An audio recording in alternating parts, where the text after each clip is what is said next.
नमस्कार, मी विजय साळवी आणि तुम्ही पाहताय एबीपी माझाचा विशेष कार्यक्रम झिरोवर. मंडळी, मुलं म्हणजे देवाघरची फुलं अशी आपल्याकडे एक म्हण आहे. पण ती निष्पाप फुलं पुरती उमलण्याआधी झाडावरून खुडून टाकण्याची, चिरडून टाकण्याची एक विकृती सध्या समाजात वाढताना दिसून येते. बदलापुरातल्या एका नामांकित शैक्षणिक संस्थेत 2 अल्पवयीन मुलींच्या झालेल्या लैंगिक शोषणाची घटना ताजी असतानाच नजीकच्याच कल्याण शहरात तुम्हा मला हादरवून सोडणारी एक घटना घडली आहे.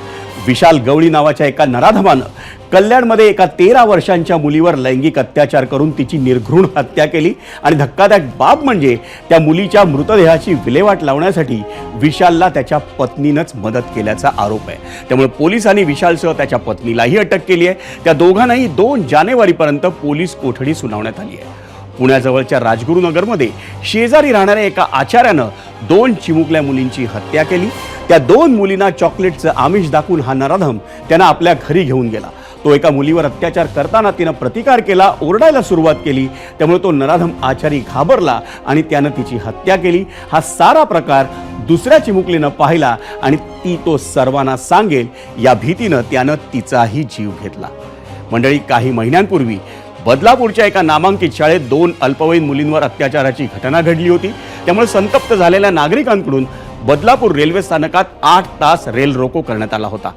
त्यानंतर पुण्यातल्या एका नामांकित शाळेत एका शिक्षकानं चिमुकल्या मुलांवर लैंगिक अत्याचार केले.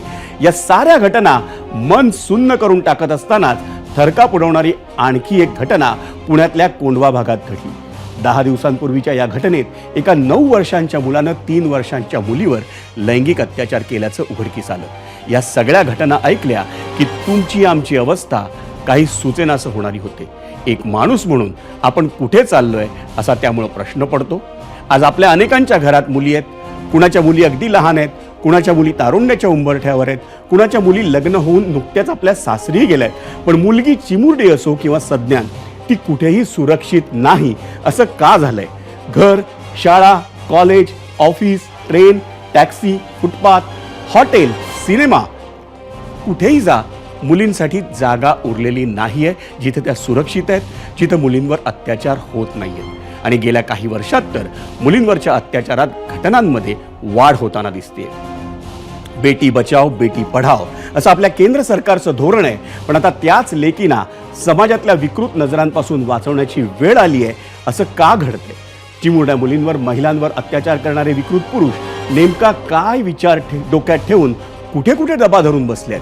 कितीही ठेचलं तरी समाजात ही विकृती पुन्हा पुन्हा का उत्पन्न होते?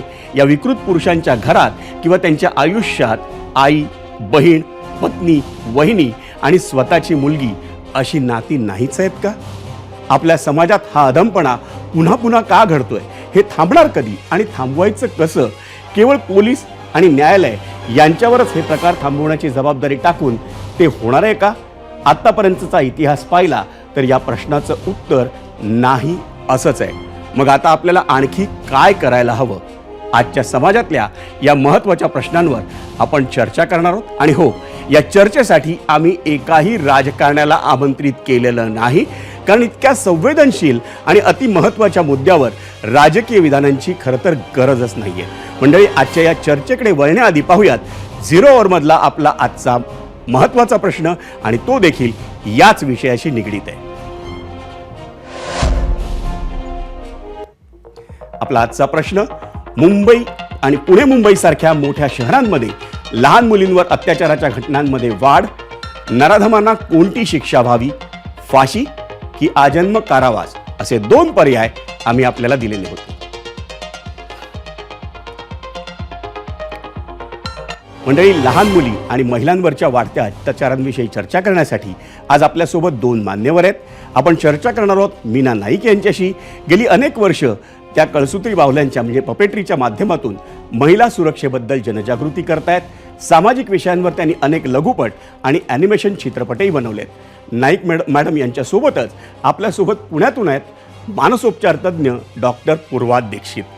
त्या दोघींशी आपण या गेस्ट सेंटरवर बातचीत करणार आहोत. दोघींचंही स्वागत एबीपी माझाच्या या खास बुलेटिनमध्ये, ज्याचं नाव आहे झिरोवर. मला अर्थातच पहिल्यांदा मीनाताईंकडे जायचं आहे.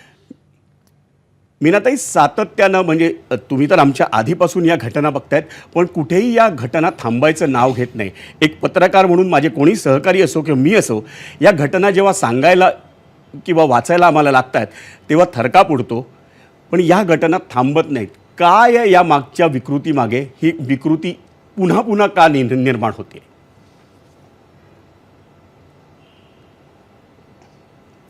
मला असं वाटतं की अत्यंत या घृणास्पद अशा घटना आहेत आणि पूर्वी अशा होत नव्हत्या असं नाही, पण त्याचं प्रमाण कमी होतं. आता प्रमाण वाढतंय. याच्यामागे 2 कारणं असू शकतात की आपल्याकडे कायदा आहे पण त्याची अंमलबजावणी किती होते हे आपल्याला माहीत नाही. आणि दुसरं म्हणजे एक पाप पुण्याची एक कल्पना भावना लोकांमध्ये होती पूर्वी, आता ती नाही आहे. बिनधास्त कुठचीही गोष्ट करायला ते धजावतात, मागे पुढे विचार करत नाही. जिच्यावर आपण अत्याचार करतो आहोत तिच्या मनाचे ते विचारसुद्धा मनाचा करत नाहीत किंवा तिच्या फॅमिलीचा. मी माझ्या नाटकांमधून हे सगळं दाखवते. मी वाटेवरती काचा ग हे बाललैंगिक शोषणावर पहिल्यांदा नाटक केलं, तेव्हा बालक आणि पालक यांना शहाणं करण्याचा प्रयत्न केला. चांगला स्पर्श, वाईट स्पर्श नाही म्हणायचं हे सगळं शिकवलं. त्यानंतर मला असं वाटलं की गुन्हेगाराला सुद्धा काहीतरी शिक्षा मिळायला पाहिजे. आणि 2012मध्ये जेव्हा पॉक्सो कायदा आला त्यावेळी मी पॉक्सो कायद्यावर अभय आहे नाटक केलं आणि त्या नाटकामधून पॉक्सो कायदा काय आहे, अत्याचार म्हणजे काय, बलात्कार सगळ्यांना माहीत असतो पण अत्याचार माहीत नसतो. तर अत्याचार काय काय शारीरिक, मानसिक, भावनिक विविध पद्धतीने होऊ शकतो, ऑनलाईन होऊ शकतो. त्याच्या विरुद्ध आवाज उठवणं हा मुलांचा अधिकार आहे.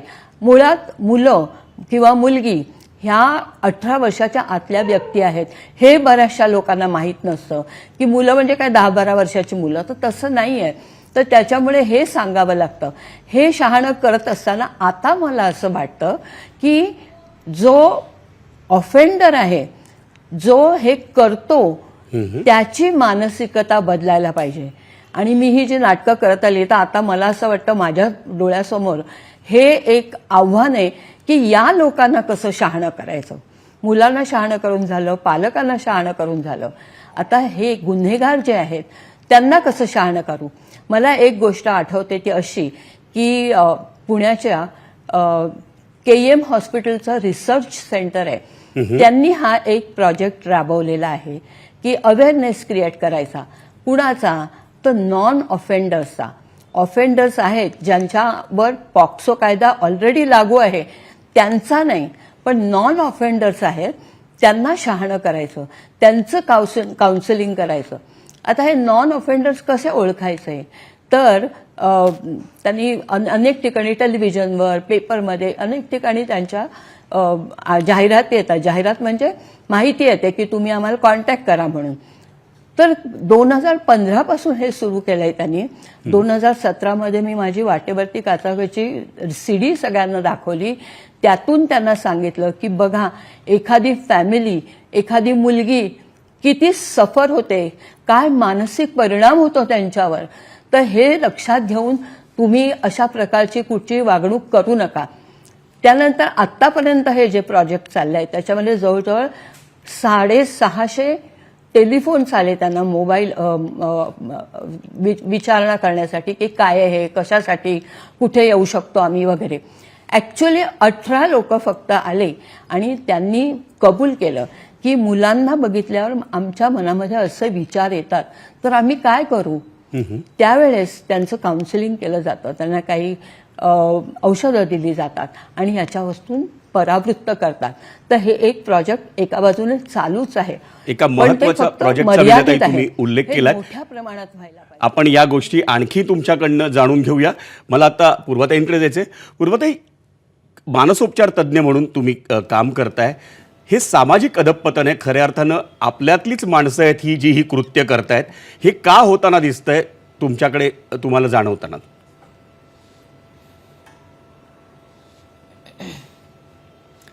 ही एक प्रकारची मानसिक विकृती आहे. मानसिक आजाराचं प्रमाण याच्यात खूप कमी असतं. खूपच कमी टक्के आहे की त्यांच्या कमी लोकांमध्ये न्यूरोलॉजिकल प्रॉब्लेम्स डेव्हलप होतात आफ्टर हेड इंजुरी किंवा काही न्यूरोलॉजिकल डिसऑर्डर होतात तेव्हा, किंवा मग मानसिक आजारामध्ये पण सेक्शुअल अराउजलचे प्रकार असतात आणि त्याच्यामध्ये पण त्याचं प्रमाण खूपच कमी आहे. We should not count on that. म्हणजे आणि जे ही मानसिक विकृती आहे तिथे कुठेतरी व्हॅल्यू एज्युकेशन कमी पडतं आहे आपलं, किंवा इथे सायकोसोशल आपण त्याचा जो म्हणतोय तो जो भाग आहे की आपल्या इथली सिस्टम आपण जी डेव्हलप केली आहे की स्त्री म्हणजे एक सेक्ससाठीची वस्तू आहे आणि पुरुष आहे त्याला तो अधिकार आहे, ही जे एक प्रकारची भावना किंवा एक प्रकारची समज डेव्हलप जी झाली आहे त्याच्यात कुठेतरी मग जेव्हा जे नॉर्मल असतात किंवा ज्यांचे व्हॅल्यूज चांगले असतात आपण म्हणूया, तर तिथे हा विषय येतो की कधी आणि कुठे आणि कसं करायचं, किती लिमिटमध्ये करायचं, कुठे बोलायचं, आपल्या आपल्या मित्रांमध्येच हे बोलायचं, बाकी जागी नाही बोलायचं.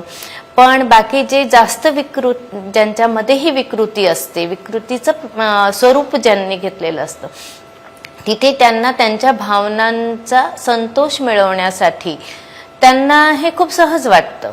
आणि हल्ली जे हे पॉर्न्स वगैरे मुलं बघतात किंवा सोशल मीडियामध्ये ह्या प्रकारच्या रील्स खूपच इझिली अवेलेबल असतात, तर कुठेतरी त्यांचा हिरोइझम पण त्याच्यात असतो आणि त्यांना वाटतं की ते पण ते करू शकतात आणि त्यांना एकमेकांना चॅलेंजेस देणे किंवा त्या प्रकारचा अनुभव घेण्यासाठीचा प्रयत्न करणे, त्याच्यातनं हे कितीदा उद्भवतात.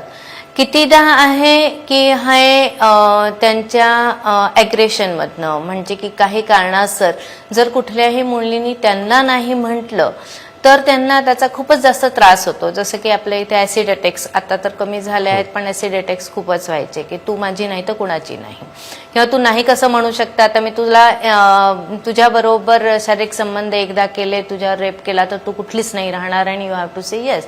तर अशा प्रकारच्या भावना पण उत्पन्न होतात आणि जास्त करून ह्या प्रकारचा आनंद घेता येऊ शकतो याच्यासाठी ते पहिल्यांदा एक छोट्या स्वरूपात प्रयत्न असतो.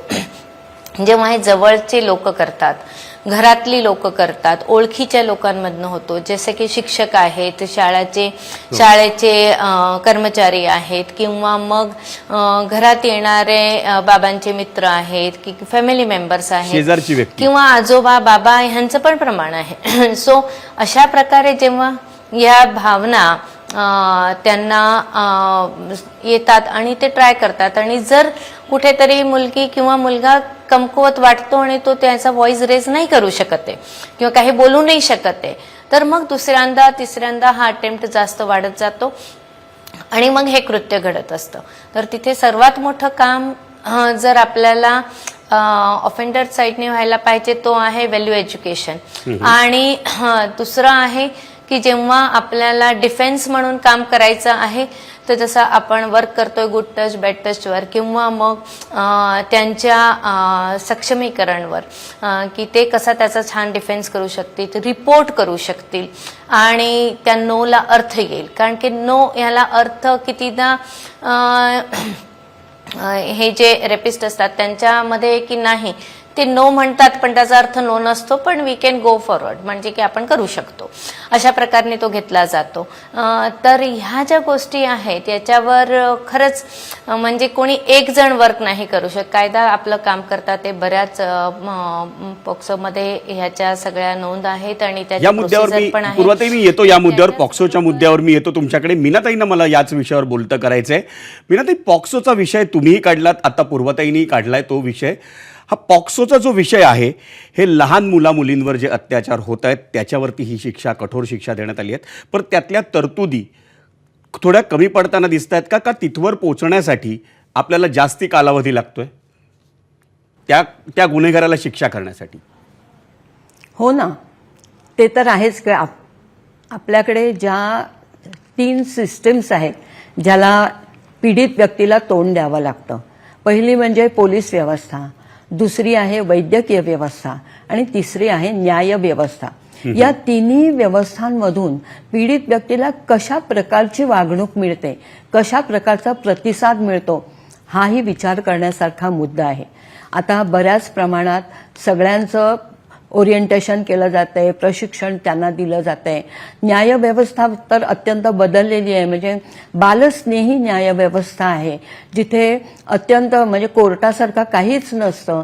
तिथे अत्यंत एखादं घरातलं वातावरण असतं, मुलांसाठी पुस्तकं असतात, खेळ असतात आणि न्यायाधीश महाशय अत्यंत साध्या वेशात असतात. पूर्वीसारखं तो ब्लॅक काळा क्लोक वगैरे घालून नसतात. त्यानंतर गुन्हेगार हा पीडित व्यक्तीला दिसत नाही. गुन्हेगाराला पीडित व्यक्ती दिसते, तो भिंती पलीकडे पडद्या पलीकडे असतो आणि त्याच्यामुळे पीडित व्यक्तीवर कुठल्याही प्रकारचं दडपण येत नाही की गुन्हेगार आपल्याला काही करेल.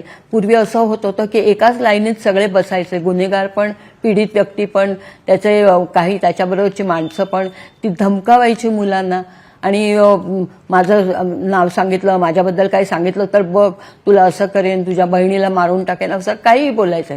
तर आता ते राहिलेलं नाही. तर अशा सुधारणा खूप होत आहेत.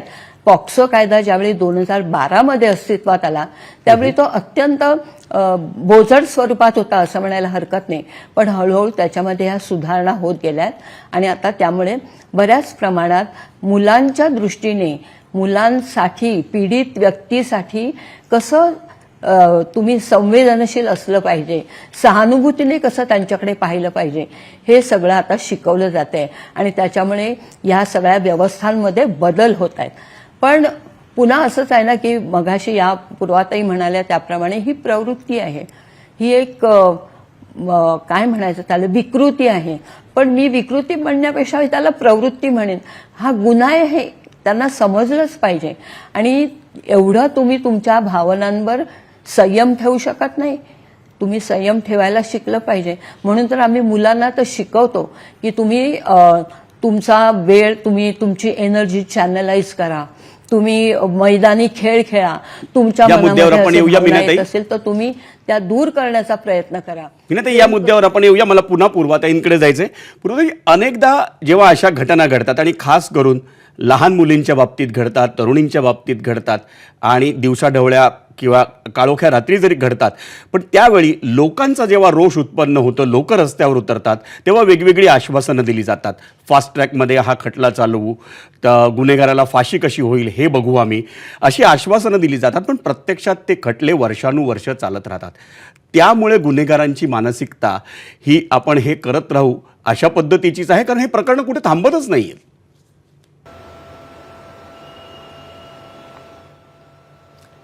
हो, आता हे थोडंसं मला खूप पॉलिटिक्सवर बोलायचं नाहीये, कारण की आश्वासन देणारी मंडळी आयदर पॉलिटिशियन्स असू शकतात किंवा गव्हर्नमेंटचा भाग असू शकतो. हां, पण माझं म्हणणं आहे की ते आश्वासन तेव्हा दिले जातात आणि तो रोष थांबवण्याचा प्रयत्न असतो, तो व्यवस्थापनाचा भाग पण असू शकतो. पण हे नक्कीच आहे की ह्याच्या प्रोसिजर्स खूप लांबवत आहेत. काही कारणासर कोर्टमध्ये आज जज नाही आहेत किंवा कोर्टात म्हणजे हिअरिंग नाही झालं, अमका दुसरे खूप केसेस होते म्हणून. पण ह्याचं जेव्हा निकाल लवकर लागत नाही तर लोकांचा रोष थांबणार कसा? आणि तेव्हापर्यंत गुन्हेगाराला वेळ मिळतो त्याच्या बाकीच्या लॉबीजला सक्षम करण्याचा. आणि ह्याच्या कारणासर जर गुन्हा आहे तर आहे आणि तो दिसतोय, ह्याच्यात खूप म्हणजे विश्लेषण किंवा समज किती वेळ द्यावा याच्यावर विचार केला पाहिजे. आणि जर तो लवकरात लवकर होऊ शकेल तर मे बी हा समज डेव्हलप होईल की नाही याची शिक्षा लगेचच होते. जसं आपण रिवॉर्ड पण म्हणतो, लगेच रिवॉर्ड मिळतो तर त्याचा इफेक्ट होतो की हां आपल्याला छान काम केल्यावर लगेच त्याचा रिवॉर्ड मिळतो आणि ते सक्षम होतं. तसंच आहे की गुन्ह्यासाठी पण जर लवकरच त्यांना पनिशमेंट दिलं गेलं तर त्याचा फरक पडेल. पण फक्त तीच एक बाब नाही आहे की ह्याच्यात म्हणजे डिफरन्सेस येतील.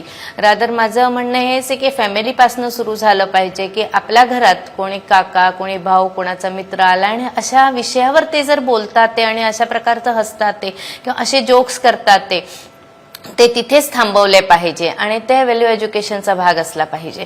आणि जर हे नाही मुलांमध्ये चालतं, मित्रांमध्ये असं आपण बोलू शकतो, एखाद मुलीला बघून आपण तशा प्रकारचे जोक्स करू शकतो, तर हे करू शकतो किंवा हे नाही करू शकत असं जेव्हा तिथपासूनच हे अपब्रिंगिंग सुरू होतं, तर त्याच्यात ज्याची विकृती थोडीशी जास्त असेल, ज्याला जास्त प्रमाणात हे हवं असेल, तो तेव्हा तो ट्राय करतो. आणि किंवा तो ऑपॉर्च्युनिस्टिक असू शकतो की कोणीच नाहीये, एकटी आहे, किंवा मुलगी ओपन आहे, ही किंवा विकृती जी आहे ती वेळीच आपल्याला थांबवायला हवी. या वृत्तीला आवर घातला पाहिजे आणि ते प्रत्येकाने एक समाज म्हणून आपल्याला करायला हवं. मला मीनाताईंकडे शेवटच्या प्रश्नासाठी जायचंय. अगदी थोडा वेळ आहे आपल्याकडे. मगाशी तुम्ही याच्यासाठी काय करायला हवं, या वृत्तीला रोखण्यासाठी आपल्याला काय करायला हवं हे सांगत होतात. पण महत्त्वाचा मुद्दा तो म्हणजे हे सगळे प्रकार आत्ताचं इंटरनेट आणि सोशल मीडियामुळे किंवा सोशल मीडियावरच्या रील्समुळे वाढत आहेत. विकृतीला आणि हिंसक वागणुकीला जास्ती खतपाणी घातलं जातं असं म्हटलं जातं. तर हे जर पालकांनी स्वतःच ठरवलं की कुठल्या वयातल्या मुलांना काय हातात द्यायला हवं किंवा त्यांच्यावर जर बंधनं घालण्यात आली तर ते योग्य ठरेल का? एकूणच म्हणजे डिव्हायसेस काय वापरायचे, त्याच्यामध्ये काय पाहायचं, हे पालकांनी लक्ष द्यायलाच पाहिजे. याच्या पलीकडे सुद्धा जाऊन की मुलांबरोबर संवाद ठेवला पाहिजे. जेंडर डिस्क्रिमिनेशन करता नाही. घरामध्ये एक मुलगा आणि एक मुलगी असेल तर तुम्ही त्यांच्यामध्ये फरक करता कामा नये. त्या दोघांनाही सारखेपणाने वागवायला पाहिजे. तर या सगळ्या गोष्टी पालकांनी करायच्याच, शिक्षकांनी सुद्धा करायच्या. आपण एकूणच समाजाने या करायला पाहिजे, हे मान्य करायला पाहिजे. अजूनही आपल्याकडे माइंड ब्लॉक असा आहे की माझा मुलगा आहे त्याला काही होणार नाही, पण मुलांनाही होऊ शकतं, फक्त मुलींनाच होतं असा एक गैरसमज समाजामध्ये आहे. तर हे सगळं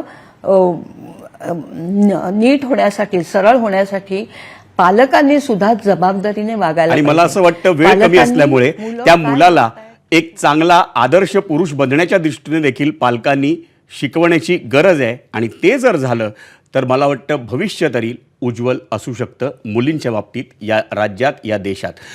पूर्वाताई, तुम्ही आणि मीनाताई, तुम्ही दोघीही या झिरोवरच्या या संवादाच्या कार्यक्रमात सहभागी झालात, त्याबद्दल आपले दोघींचेही आभार. म्हणजे या सखोल विश्लेषणानंतर आता वेळ झाली आहे आपल्या प्रश्नावर तुम्ही पाठवलेल्या प्रतिक्रिया पाहण्याची, आणि त्यासाठी आपण जाऊयात मीडिया सेंटरला.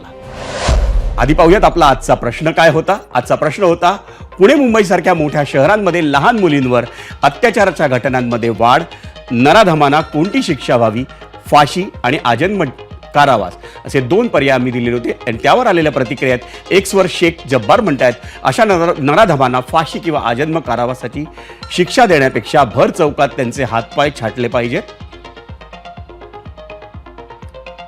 एक्सवरच गोपाळ दंड गवाळे म्हणतात, फास्ट ट्रॅक कोर्टात अशा गुन्ह्यांचा निकाल लावून या गुन्हेगारांना कुठलीही माणुसकी न दाखवता तात्काळ फाशीची शिक्षा दिली पाहिजे.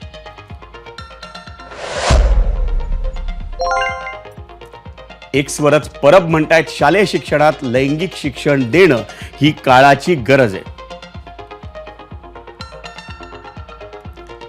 यूट्यूबवर ओमकार जाधव म्हणतायत, भर चौकात उलट टांगून जीव जाईपर्यंत गरम सळईचे चटके दिले पाहिजेत.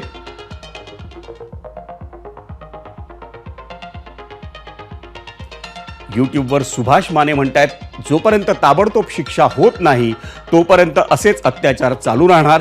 कायदा करून आरोपीला भर चौकात गोळ्या घालून ठार केलं पाहिजे आणि ते जनतेनं पाहिलं पाहिजे, म्हणजे भविष्यात अशा घटना घडणार नाही.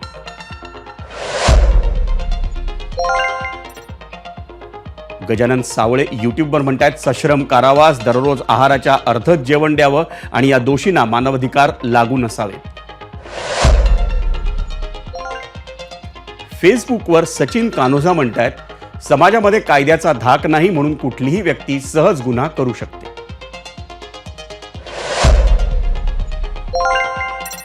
इंस्टाग्रामवर संतोष सोनावणे म्हणतायत, बदलापूर सारखे परत झाले तर तो नराधम जगण्यातून मुक्त होईल. तसं होता कामा नये. त्याला मरण यातना तर झाल्या पाहिजेत, पण मरण येऊ द्यायचं नाही.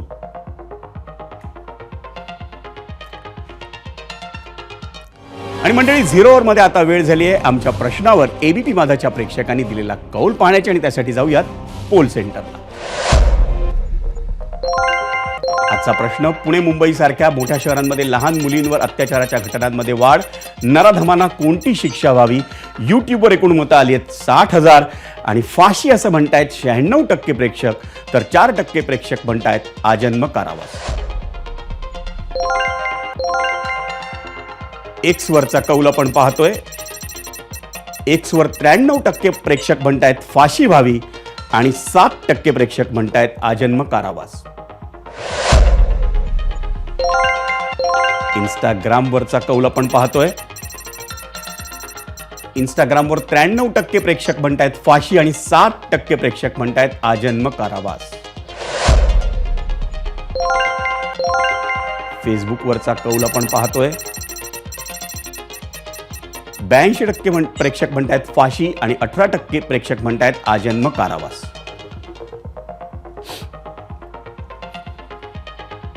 मंडळी, महिला अत्याचाराचा प्रश्न हा दिवसेंदिवस अधिक गंभीर आणि संवेदनशील होत चाललाय.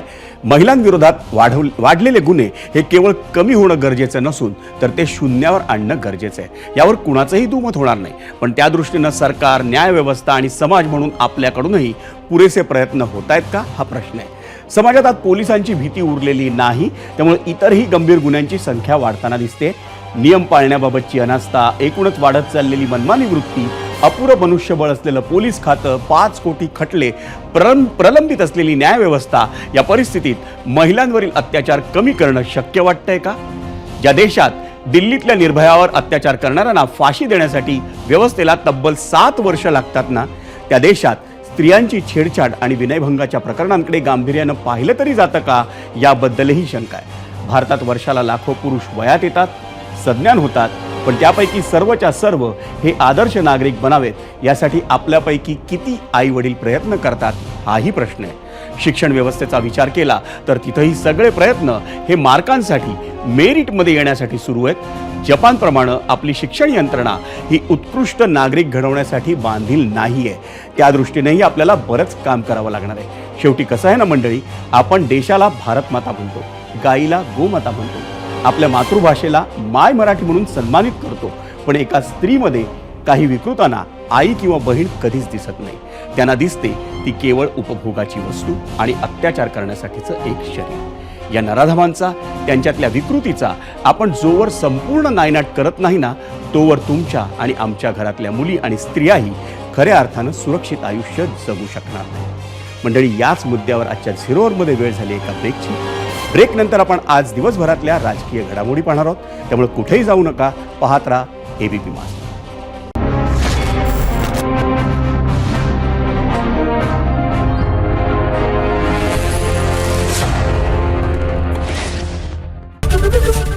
एबीपी माझा, उघडा डोळे बघा नीट.